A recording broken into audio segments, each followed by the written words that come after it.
Soalnya gini, jin saya itu kalau sudah bekerja ya, jin saya, bukan saya sendiri.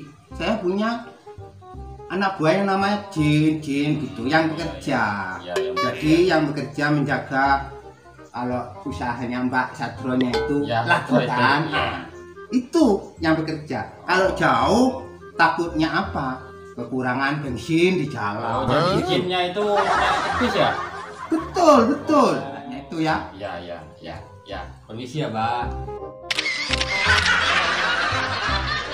Aku repot sih ambil anu cekel ae, Bang, ya. Cekel aku ya, Mbak, ben ocul ya, Mbak. Lebono diocol. Itu bener. Bener ngono, Jeng. Embong-embong utawa di warung-warung. Oh iya, iya. Meneh sih aku tak terawangane. Apa jenenge sampean perlingkungannya Sadro iku? Sadro Almudo Biur. Almudo Biur. Iku persyaratannya kurang cukup. Ngono. Wes, besok tak kirim PT Cemani sak kandange. Oh iya.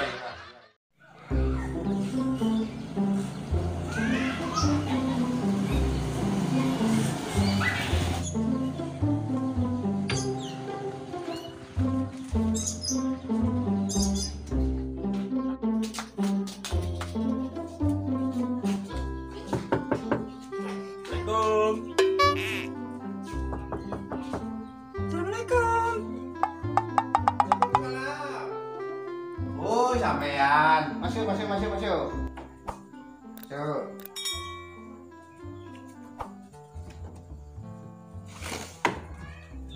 Perlu apa iki? Neresno sing wingi, Pak. Oh, sing wingi, sing anune wingi, jalukane wingi si Sadro iku. Ya, Juragan Sarwa. Juragan Sawa iku. Juragan Sarwa teko. Persyaratannya di Wis, Pak, iki, Pak. kembang. Ya siji. Ya pitik. Pitik Cemani. Loh, pitik iki kok dudu pitik cemani. Pitik cemani iku ya ireng mulus. Cilik pisan. Iku mau ireng kena angin luntur, Pak. Oh, ya iki pitik lontor-lontor kena apa kelontor kena apa? Iki kena angin, Pak. Luntur, irenge luntur. Iki kena angin. Kok cilik pitike? Kukus iki. Iki Wah. kukus iki. Kukus iki pindah aja kene. Mbak pindah. Nah, pitik iki kok biasa iki ireng mulus. Sing rada gedhe iki cilik ae. Iki mau nek ireng, Mbak. Tadi kena angin, tadi luntur. Luntur kena angin. Luntur. Luntur, Mbak. Heeh. Mbak rada bolot. Dukune coro. Ngene lho. Pitik cilik ya. Aku kan duwe jin. Nah, iki rek dibeleh dipakakno jin, dipangan jin. Ya kurang akeh. Daginge apa, Mbak? Besok nambah maneh. daginge cilik. Ngono. Susulan apa, Mbak ya? Ya sok ben-ben rek ana ya sing gedhian. Ya wis tak trimo ae. Ya, Pak. Timbang ndak ana. Ya. Iki aku gawa kerja, Pak. Ya perlu iki sampean apa, Mbak? Anu, Mbak. Bojoku udah mulai-mulai, Mbak. Oleh 3 tahun, Mbak. Karena anakku cilik, Mbak. Umur 2 tahun setengah. 2 tahun setengah. 2 tahun setengah. Sijine umur 3 tahun setengah. Ngene koyo ondo, Mbak. Iya. Bojomu iku nyambut apa kok ndak mulih? Nah, nyambute dhisik ku kondektur, Mbak. Oh, nyambut montor. Nah, montor. Bojomu iku nyambute montor di dalan-dalan maksudnya tadi. Nyambute iku, Mbak, melok bis. Ngerti bis sampean? Ngerti. Sing gede dawa. Iya. Iku, Mbak. 3 tahun. Lah iya, maksudnya sampean iku rene bojomu pingin mulih ngono ta? Iya. Cak anake, Mbak. Lah iki aku repot sih ambil anu cekel ae, Bang, ya. Cekel aku ya, Pak, ben ocul ya, Pak. Lebono diocol. Iki bener. Bener ngono, Jeng. Wis. Ngene to, anakmu iku sing umur Piro sing cilik-cilik? Sing cilik 2 tahun setengah. Sing gede? 3 tahun setengah. Sing gedean meneh umur 5 setengah, Mbak. 5,5. Iki wis ndak kepethuk mbek bapak iki wis pirang tahun? 3 tahun. 3 tahun. Heeh. Anak iku dimakani apa? Kani bubur, Mbak. Lah iya bubur iku kan gede bandane to. Mbak. Bubur terus sing nomor 2 sarden, Mbak. Iya. Sing nomor 3 iki, Mbak, akeh entek, Mbak. Wis sekolah, wis kelas piro? Sing gedhe kelas 2 SMP, Mbak. Nah, iku sing danoke dhuwit iku, Mbak. Iya, Mbak ngerti, Mbak iku wis ngerti, rek wis arek lanjut nyang SMP ya iku gede bandane. Lah iya, meneng dhisik. Wis aku sih Nerawang. Nerawang iku yo apa? Sik tak delok ning endi menenge bojomu, wedi apa? Bojomu iku nyantol-nyantol, Dik. Embong-embong utawa dik warung-warung. Oh iya, Pak, ya, Pak. Meneh sih aku tak terawangane. Iya, Pak. 何お前はもう死んでいる。 Loh, bojomu iku ya Endi iki, Mbak? duwe selingkuhan anyar. Oh, anyar, Mbak. Ya iku ana, Dik. Dendi. Pom ngulon ana pom jenenge Mondak Lirku, pom semampir iku. Bojomu. Yen pom semampir ya pastine mampir-mampir to, Mbak. Lah iya jenenge pom semampir. Dadi ku ana Dik pinggire pom semampir. Dik warung kuno. Dik warung, Bojomu. Mbak? Saiki dendi, Mbak? Dik saiki ku Dik warung. Oh, iya. Lagi ngobrol ambek selingkuhane. Oh. No. Kira-kira ayu selingkuhane, Mbak. Ya ayu. Ayu ambek sampean. Walah. Sampai kan ewek. Ngono. Selingkuhane ku ayu nemen. Mangkane bojomu iku tepincut ambek arek sing anyar iki. Bengesan, Mbak. Bengesan. Ya apa, Mbak, sekirane bojoku mulih, Mbak. Misalkan anakku sing cilik, Mbak, takon bapake. Nangis jok leren-leren awan bengi, Mbak. Sopo sing takon? Ya anake, Mbak. Anak sing gede apa sing cilik? Sing cilik. Oh, sing cilik. Iya. Saken, Mbak.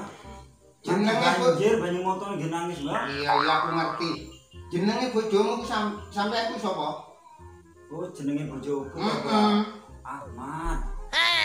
Ahmad. Ahmad tok, Mbak. Ahmad Katok. Mbak iki apa sih? Izin aku. Ahmad Tok. Nggih, Mbak. Oh, Mbak iki izin aku. ya gampang. Ahmad tok, Mbak. Gampang. Lur ana syaratane. Apa, Mbak? Ya syaratane iku ya sampean iku ya lek iso ya nggawa dhuwit. Aja akeh. Piro, Mbak? Lek nang semampir menyang kene ya rata-rata iku wis 10 kilo. 10 kilo wis 1 juta lho. 1 juta, Mbak. 1 juta. Larang, Mbak. Lah iya larang iku nggaru ganti bensin ndek mangan ejin iku akeh kancane duduk situ. Tang jin iku ya ana jin Semar, ana jin Bagong, ana jin Petruk. Iki sing jin Semar iki sedeng doyan mangan. Mangkane rek dhuwit 500 yo kurang. Kurang apa? Semar iki doyan mangan. Mangan apa Semar itu, Mbak? Ya mangan sego. Duduk mangan watu, mangan sego, padha ae karo Ibolot. Dibolot mangan iki. Doyan bolot. Enak iki bolot. Iki kok jeneng iki persyaratannya kok PT tok. Lah Aku kok 1 juta. iki lho, iki ono iki gawe pelaris. Iki gawe pelaris sik buka. Ngene, Mbak. Jine tak gonceng wis yo. Jinku Iya. ya ndak apa-apa gonceng. Tapi ya tak jin iki ndak ketok. Tidak apa-apa, Mbak. Tak ada keranjang di buri, Mbak. Ndak apa-apa. Iya. Kok ngene wis. Beda larang-larang, Mbak. Ongkos ya, Mbak. Oh iya. izin gue wis nyambut iku ya. Iku duduk siji sing nyambut, ana telu bareng nyambut. Ngono. Rombongan to, Pak. Rombongan. Mangkane rek rombongan biaya iku ya gede. Ngerti lah lho. Biasane yen rombongan murah tambah, Mbak. Jere sapa? Ya jare aku, Mbak. Wah, jere sampean. Masa jare Mbak?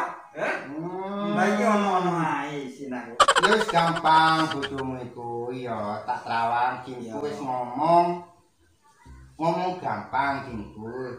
Aning persyaratannya kudu lengkap. Oh iya wis. Duitku Ya, 1 juta. Oh iya, Mbak. Kayak sapa kredit, Mbak? Kredit apa-apa. Rekeningku wis ana. Rekeningku ya 700 ambek 800 dadi 6 angka.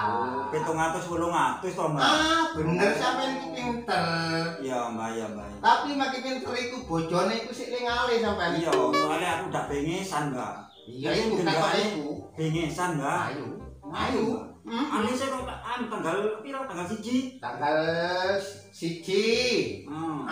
Ya apa alih tanggal bulan tanggal 1. Oh iya, Mbak. Ya apik. Ngono. Takut aku ngene ta, Mbak? Oh ya ndak. Sampeyan potongan kurang seksi. Kono, Mbak. Ayo. Ngono. Iya, Mbak. Persyaratannya apa, Mbak?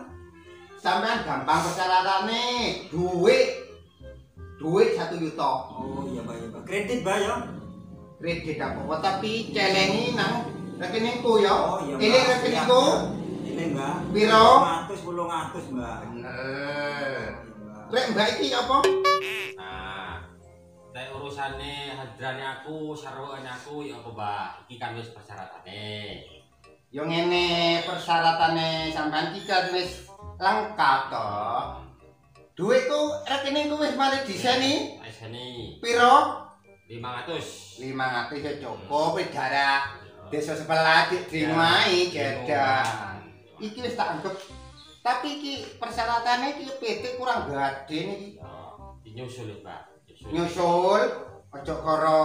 Nek koro tak jamin apa jenenge sampean perlingkungannya Sadro iku? Sadro Almudo Biur. Almudo biur. Almudo biur. Almudo biur. Ya itu ya gak laku. Persyaratannya kurang cukup. Ngono. Wes, besok tak kirim PT Cemani sak kandange. Oh iya wis ya. Tak turun nggih, Pak nggih. Iya. Sampun nggih, Pak. Kalau kali niki pamit nggih. Iya wis. Nggih, monggo. Tapi aja kali rekeningku kisenono. 700. Iya. 800. Piro rekeninge? 700, 800, Mbak. Iki Len. 800. Ya bener wis yo. Tak Panggone eling nggih. Mbak, Sarwaan Mbak, Almudo Biur. Almudo biur. Ya. Almudo Biur. kopi ndi, Mbak? Kopi ngono ya belakangan ae bojoku sik repot di pawon sik tak ora apa ngurusi nang sembarang. Ngono lho. Ya. Pamit, Wis, Pak. Ayo langsung mulai pisan yo. Iya, Mbak. Iya, monggo, Pak. Mbak. Persyaratannya ya elingno ya. Bisa ono rekeningku. Assalamualaikum. Waalaikumsalam.